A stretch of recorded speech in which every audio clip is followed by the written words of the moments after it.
I always thought grief would feel like a storm. Loud, raging, impossible to ignore.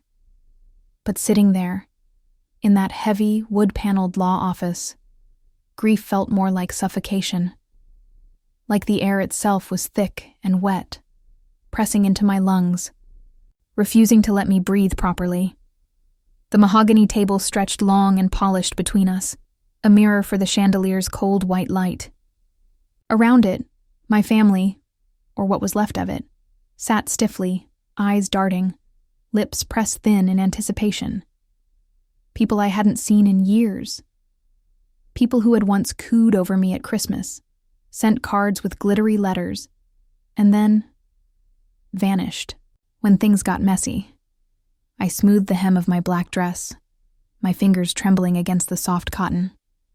It still smelled faintly of lavender from the closet where it had hung, waiting for a funeral. Waiting for this funeral. At my side, Eli's small hand found mine under the table. His thumb traced slow circles against my knuckles, a silent anchor, in a room that felt ready to swallow me whole. I squeezed back, grateful.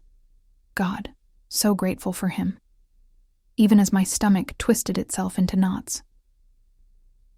The lawyer, a thin man with gray hair that stuck out like a frightened bird's, cleared his throat and began a blur of formalities, names read aloud, bequests listed, smatterings of polite applause for distant cousins and over-perfumed aunts who leaned in, pretending to be gracious about their new inheritance.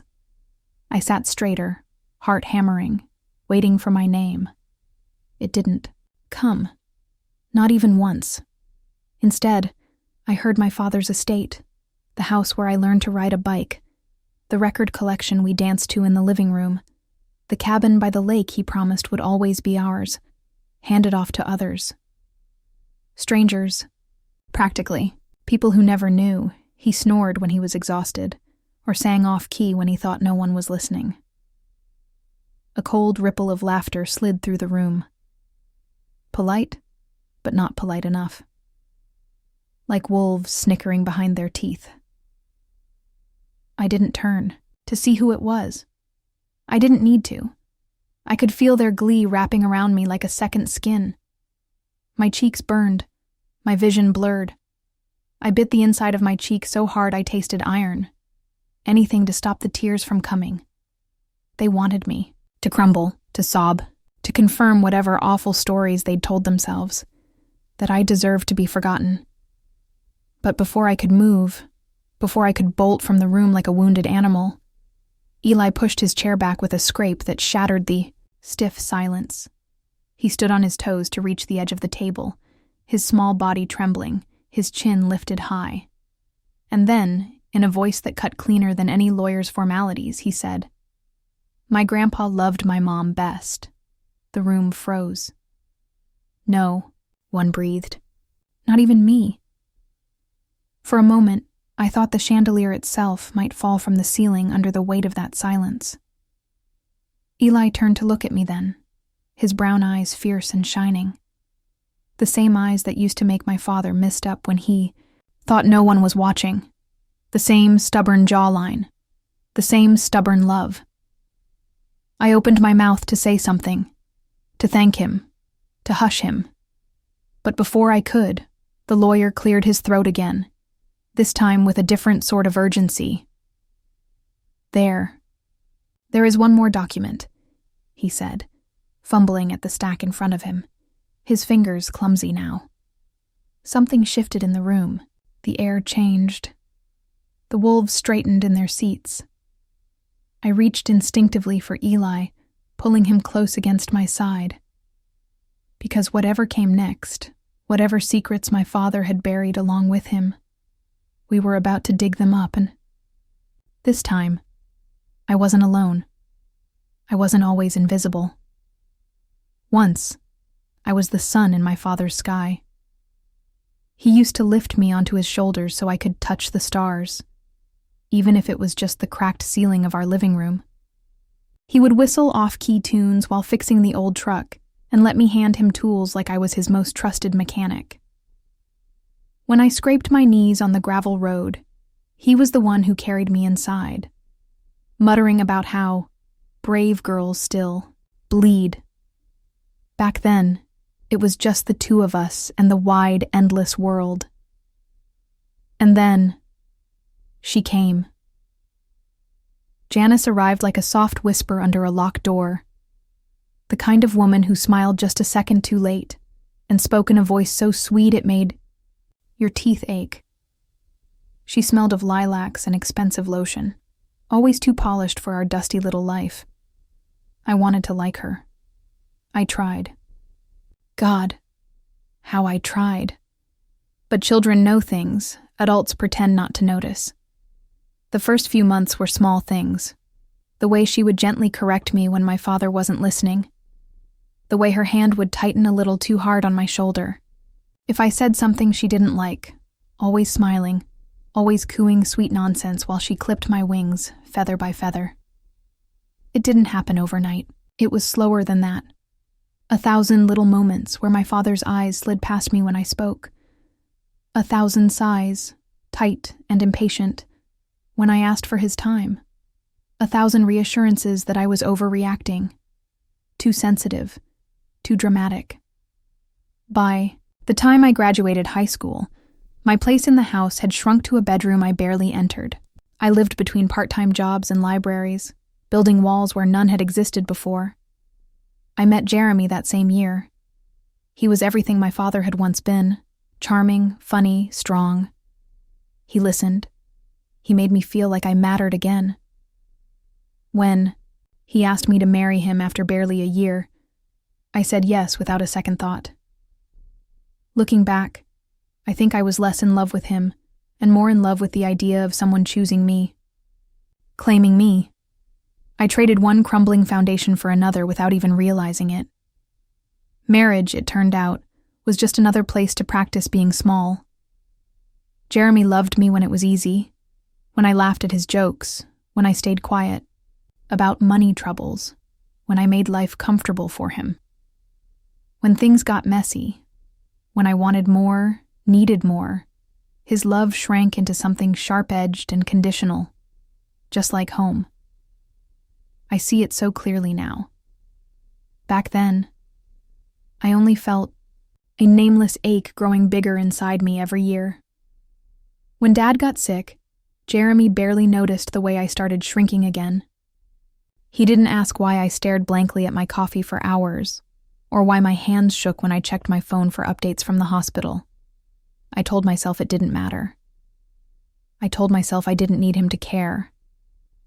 But part of me, the girl who once rode on her father's shoulders and believed the stars were within reach, still clung to the hope that blood meant something, that despite everything, the cold silences, the cautious hugs, the years of being an afterthought, my father loved me, that he would remember me when it mattered most.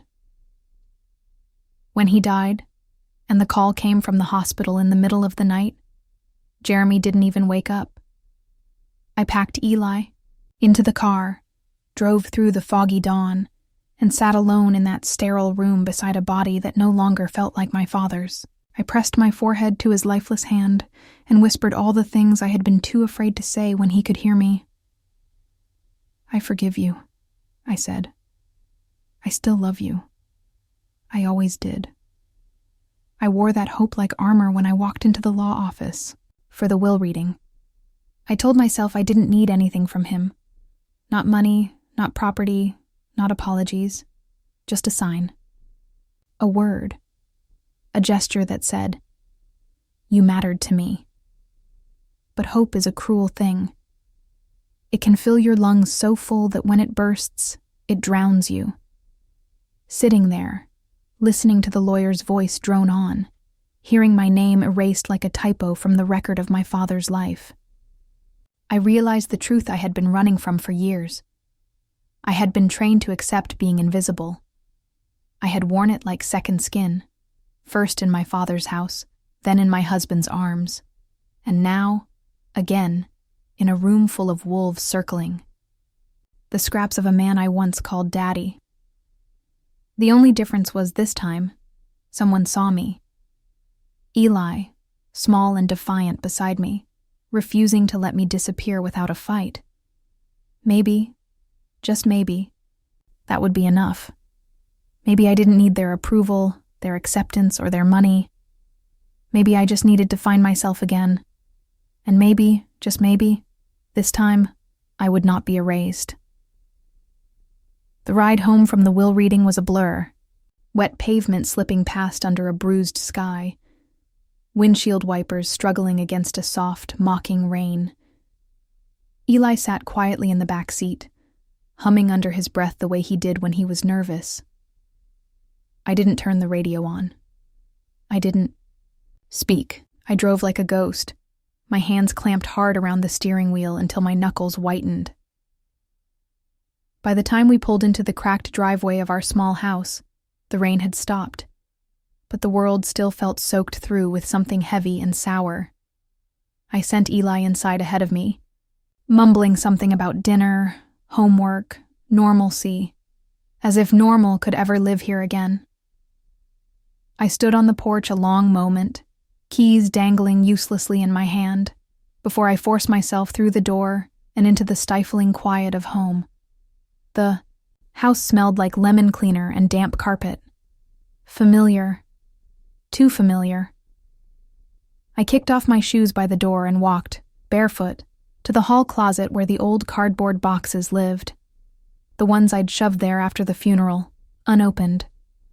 Just things, I had told myself back then. Things don't bring back the dead.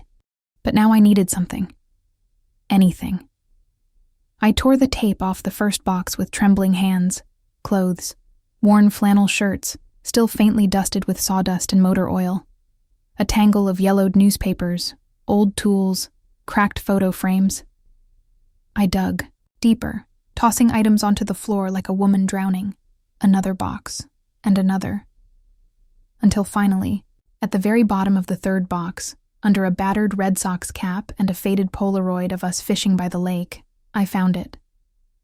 A shoebox. Heavy, sealed with brittle masking tape. My heart thudded painfully in my ears as I peeled the tape away. Inside, odds and ends. A pocket knife. An old wristwatch. A tiny music box I hadn't seen since I was 6. And at the very bottom, folded carefully inside a yellowing envelope, a letter.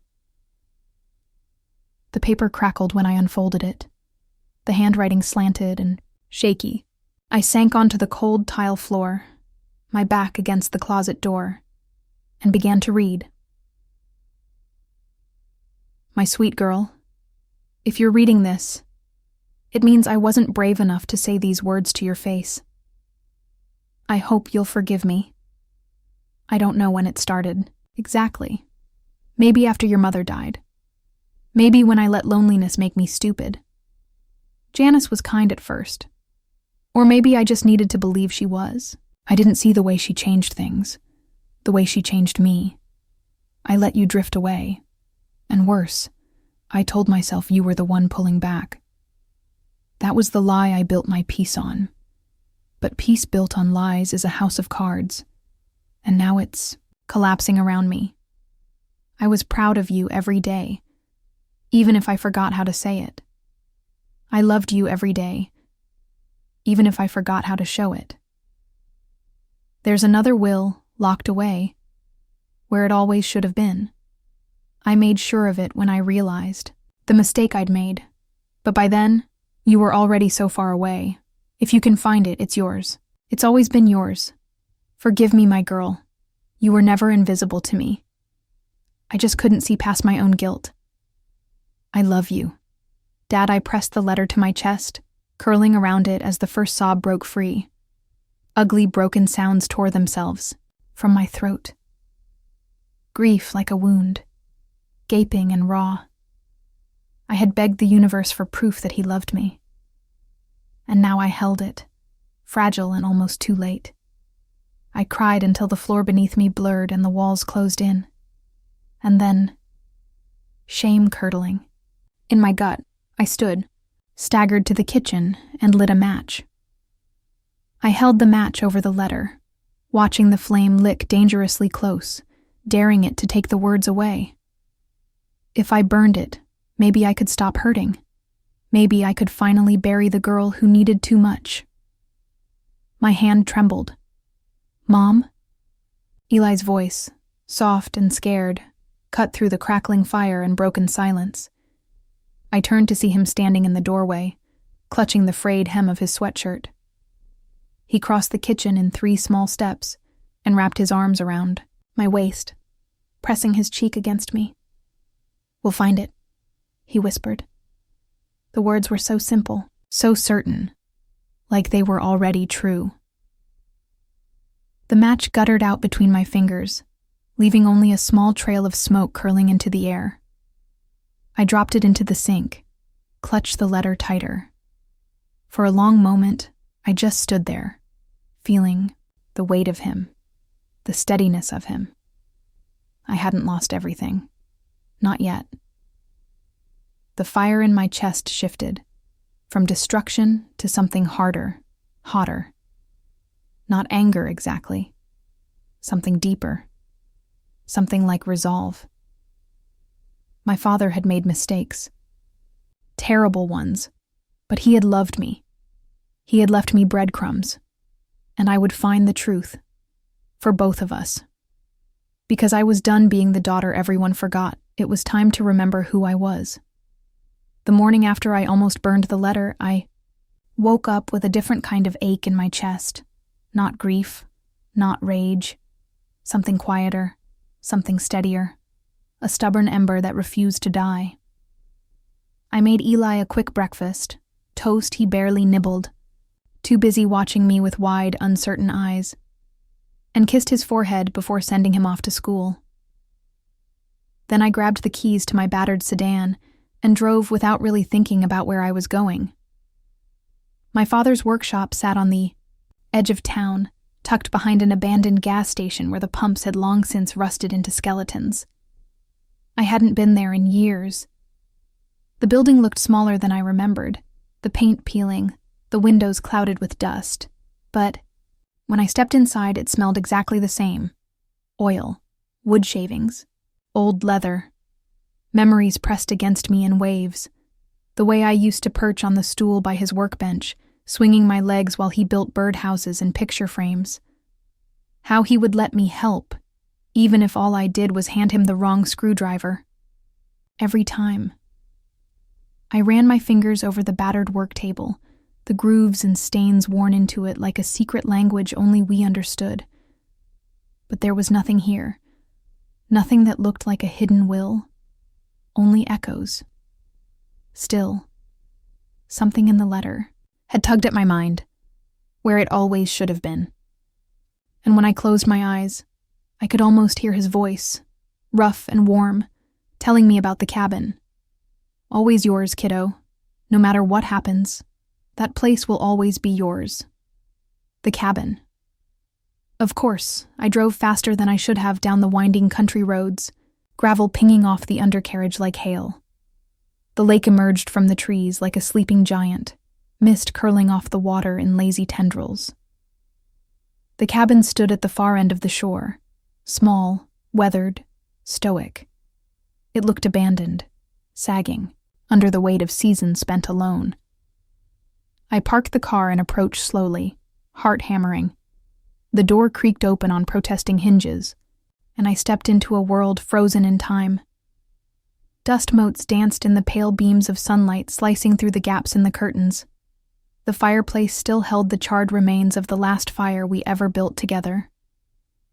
I wandered room to room, searching for, I didn't know what. A clue. A sign. A ghost, maybe. It wasn't until I tripped over a loose floorboard in the back bedroom that I found it. The board lifted easily under my fingers, revealing a shallow hollow. Inside, a small fireproof safe. The key, rusty, tied to a leather strap, hung from a nail just above the bed, hidden behind an old picture frame. Trust the obvious things. I could almost hear him chuckling. Hands trembling, I unlocked the safe. Inside there were no stacks of cash, no jewels, no grand treasures, just a few photographs, curled and yellowed at the edges, of me perched on his shoulders, of him teaching Eli to skip stones. A tiny stuffed bear I had thought lost forever, missing one ear, still wearing the lopsided bow tie I had glued on at 6 years old, and a thick envelope, sealed and heavy. I broke the seal and slid the papers out carefully. A handwritten codicil to the will. Witnessed. Signed. Dated. Leaving the cabin to me. Setting aside a trust fund. Not enormous, but enough. And a letter. My brave girl, I can't. Undo the damage. I can't turn back the clock. But I can make sure you know, really know, that this place, this legacy, this love, it's yours. You were always my heartbeat, even when I forgot how to listen to it. Don't let them take you away from yourself. Fight if you have to. But even if you walk away from it all, know you were always enough. Dad, I sat there on the floor for a long time, the paper trembling in my hands. The weight of it, the final proof, the apology, the love, filled every hollow space inside me. But reality crept in alongside the joy. The document hadn't been formally filed. It would be a legal nightmare. Contesting the will could take months, maybe years. It could get ugly. It would definitely get ugly. I leaned my head back against the wall, closing my eyes. Was it worth it? The house, the money, the proof? Or was it enough just to know? The floor creaked, and I opened my eyes to see Eli, standing in the doorway, a wide grin breaking over his face when he saw the teddy bear. "You found it!" he crowed, racing over. I laughed, really laughed. For the first time in what felt like years. Maybe it wasn't about winning or losing. Maybe it was about reclaiming the pieces of myself I'd been taught to leave behind. Later that afternoon, after dusty sandwiches and warm lemonade on the porch, Eli and I got to work. We swept the floors. We opened every window to let the lake breeze chase away the stale air. We scrubbed the soot from the stone fireplace. We started living in the cabin, even if it wasn't officially ours yet, at night. We built a campfire by the lake, roasting marshmallows until our fingers were sticky and our faces glowed. Eli curled against me under a threadbare quilt, his hair smelling of smoke and salt and summer. And I realized something. Hope wasn't some grand shining thing. Hope was this. Hope was chipped paint, laughter in the dark, a boy and his mother starting over one breath at a time. Hope was ours. And I wasn't about to let anyone steal it from us again. It's strange how a few pieces of paper can change the air around you. How a will, a scribbled signature, and a notary's stamp could hold more weight than a lifetime of birthdays and broken promises. I stood at the edge of the lake that morning, the envelope pressed flat against my chest, breathing in the heavy mist rising from the water.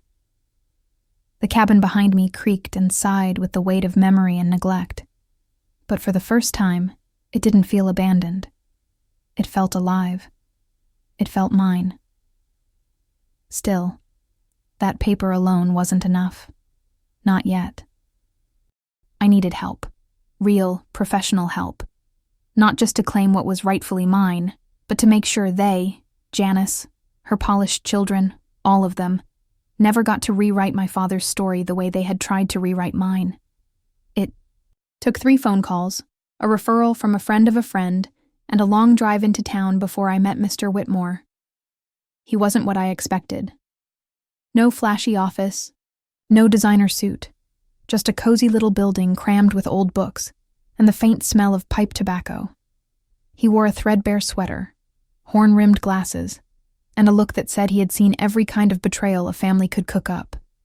He listened, really listened, as I told him everything, from the will reading to the shoebox letter, to the hidden safe at the cabin.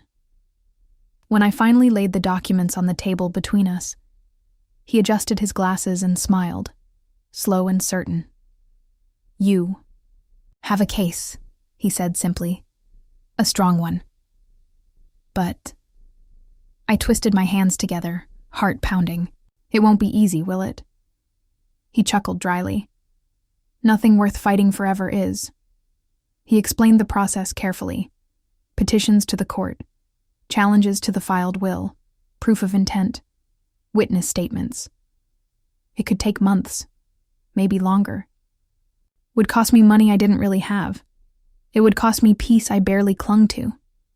But when he asked if I wanted to move forward, I didn't hesitate. Yes, I said. Let's do it. Because this wasn't just about a cabin or a trust fund or even a few pages tucked away in a safe. It was about me. About the girl they tried to erase. The daughter my father loved, even if he was too broken to show it properly. I left Mr. Whitmore's office that afternoon feeling lighter and heavier at the same time.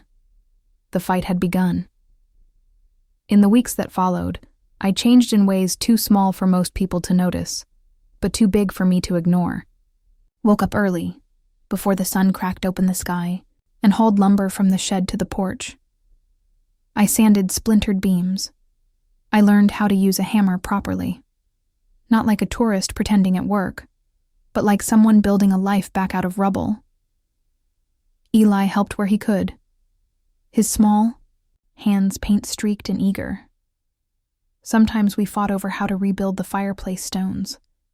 Sometimes we collapsed, laughing over burnt pancakes and crooked shelves.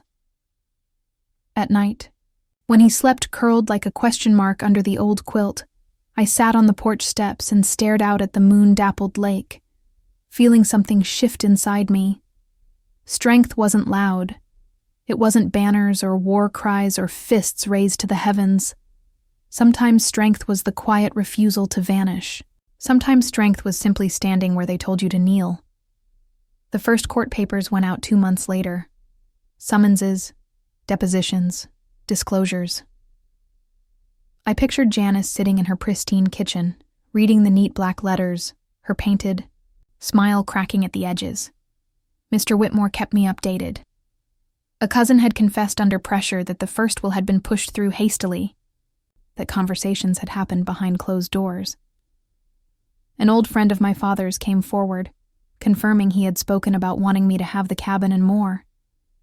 Each small victory was like a brick in the foundation of something new inside me. For the first time in years, I didn't feel like I was apologizing just by existing. I was no longer the forgotten daughter lurking in the shadows of someone else's life.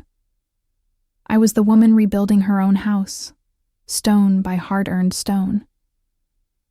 One afternoon, after a long day, spent wrestling with crooked porch beams, I found an old jewelry box tucked away in a drawer at the cabin. Inside, a single gold locket, tiny, scratched. When I pried it open, I found 2 miniature pictures. Me, age 6, missing a front tooth, grinning like a maniac, and Dad, laughing with his whole face. The hinge creaked as I snapped it shut and fastened it around my neck. A simple thing, a reminder. I wore it every day after that, under my flannel shirts, under the sweat and the dirt and the new calluses forming, on my palms. A symbol of who I had been and who I was becoming. By the time the court date was set, I no longer cared if my hair was perfect or if my clothes looked polished enough for their judgmental eyes. I cared about standing tall. I cared about telling the truth. I cared about being seen. Eli stood beside me on the porch that night before the hearing, holding a marshmallow spear in one hand, looking up at me with all the faith in the world written across his face. "You're gonna win, Mom," he said simply. I smiled down at him, the locket warm against my skin. "I already have," I whispered, and I meant it, because no matter what happened in that courtroom, no matter what legal papers were signed or contested, or shredded, I had already claimed the only thing that mattered, myself. The courthouse was colder than I expected, not in temperature. The heat blasted from hidden vents, making the air thick and dry, but in atmosphere. sterile, heavy, as if the walls themselves had witnessed too many betrayals to pretend otherwise. I sat at the long oak table, smoothing the fabric of my plain navy dress, feeling the familiar prickle of eyes on me. Janice perched a few seats down, her perfect manicure flashing like a warning with every flutter of her hands. Beside her, her 2 grown children, my half-siblings in name only, wore matching expressions of bored disdain. They didn't look at me. Not really. They looked through me, past me, as if I were still the little girl they had shoved into a corner and expected to stay silent. Not today. Today, the weight of paper and truth was on my side.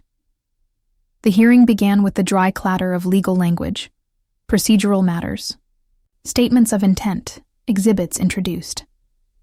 Mr. Whitmore stood to present our case, his voice steady, kind but firm. He laid out the facts with surgical precision: the letter from my father, the codicil to the will, the photographs, the witnesses. When he finished, the silence in the room pulsed like a heartbeat. Then Janice's lawyer rose, all sharp smiles and clipped consonants. They accused me of manipulation, of fraud, of forging documents in a desperate grab for money I didn't deserve. I sat still, hands folded in my lap, listening as they painted me into a stranger. Greedy, petty, vengeful. It should have broken me. Once it would have. But now it felt like standing in a storm and realizing you are the mountain. Their words battered against me, but they could not move me. I had survived worse. I had survived being forgotten. When the judge finally called for closing arguments, the courtroom held its breath. He was an older man, with silver hair and a voice that rasped with the weight of decades. He shuffled the papers on his bench, adjusted his glasses, and looked out over the courtroom. In matters of family, he said, the law is often the least important part of the truth. He paused, eyes lingering on me. The evidence is clear. The intent is clear. This court finds in favor of the petitioner. A gavel cracked against the wood, and just like that, it was done. I didn't jump up. I didn't cry. I didn't even smile. Not at first. I simply exhaled a breath I hadn't realized I'd been holding for years. Across the room, Janice sat frozen, her mouth a tight, furious line. Her son whispered something sharp into her ear, and she flinched as if struck. But I didn't gloat. I didn't need to. Their loss wasn't just legal. It was written on their faces. In the way they refused to meet my eyes. In the way the weight of their own choices bent their shoulders. I gathered my things quietly, thanked Mr. Whitmore with a firm handshake, and walked out of that courtroom with my son's small, warm hand gripping mine. The lake was waiting for us when we got home. The water stretched out in endless silver sheets under the setting sun, the cabin's windows catching the light like mirrors. I changed into jeans and a soft, worn sweater and walked barefoot down to the shoreline, a handful of wildflowers clutched in one fist. Eli followed, trailing behind with his sneakers dangling from his fingertips. The wildflowers were simple. Buttercups, Queen Anne's lace, a few stubborn bluebells, picked from the field behind the cabin. Not store-bought, not perfect, but real. I knelt by the porch steps and scattered them across the worn wooden boards, letting the petals fall where they wanted, painting the wood with quiet, stubborn beauty. A tribute, not to the father who failed perfectly, but to the father who loved imperfectly, to the girl who had waited too long for someone to come save her, to the woman who finally realized she could save herself. As I straightened, brushing dust from my knees, Eli came to stand beside me. He didn't speak at first, just stared out at the lake, the wind tugging at his hair, the colors of sunset burning, gold across his face. Then, in a voice that cracked a little at the edges, he said, "He never forgot you, Mom." 5 simple words, stronger than any gavel, more binding than any legal document. I closed my eyes, letting the truth of it settle into the hollow places inside me. When I opened them again, the world seemed sharper, brighter, realer. Turned and scooped Eli into a hug, pressing my forehead to his. "Neither did I whispered. And for the first time in longer than I could remember, I smiled. Not the brittle, practiced smile I wore for the world, but a real one. A smile that started in my chest and bloomed outward, fierce and wild and free. Later, after Eli had gone inside to roast marshmallows over the fire, I stayed on the porch. The locket around my neck gleamed in the last threads of sunlight. I touched it gently, feeling the worn curve of it against my skin. A promise. A reminder. A piece of me that no one could take away again. I wasn't lost anymore. I wasn't invisible. I was home. Home in the cabin my father had meant for me. Home in the body I was learning to love again. Home in the life I was building, not from scraps, but from the fierce, stubborn roots that had never stopped growing, even in the dark. The world stretched out before me, uncertain, imperfect, breathtakingly wide, and for the first time in my life, I was ready to step into it fully, not as the daughter they forgot, but as the woman who remembered herself.